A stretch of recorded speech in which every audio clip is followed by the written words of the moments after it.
Hello दोस्तों। आज का हमारा कहानी का शीर्षक है कबूतर और मधुमक्खी की कहानी। तो कहानी कुछ इस प्रकार शुरू होती है कि एक जंगल में नदी किनारे पेड़ पर एक कबूतर रहता था। उस पेड़ के आसपास कई रंग बिरंगे फूल खिले हुए थे। एक दिन एक मधुमक्खी फूलों का रस इकट्ठा करने के लिए नदी किनारे आई और रस इकट्ठा करते करते अचानक नदी में गिर गई। मधुमक्खी बाहर निकलने के लिए पंख फड़फड़ाने लगी। नदी गहरी थी। लाख कोशिशों के बावजूद मधुमक्खी बाहर नहीं निकल पाई। पास ही पेड़ पर बैठा कबूतर यह सारा एक दृश्य देख रहा था। उसे मधुमक्खी पर दया आ गई और उसने झट से पेड़ से एक पत्ता तोड़ा और पानी में डाल दिया। मधुमक्खी पत्ते पर चढ़ गई और पत्ते पे बैठे बैठे नदी के किनारे पर सुरक्षित पहुंच गई।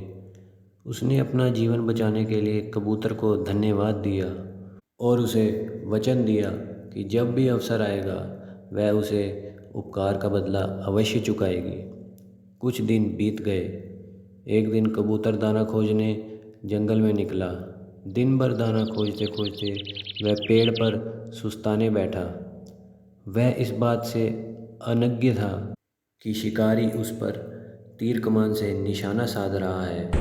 उसी पेड़ पर मधुमक्खी का छत्ता था।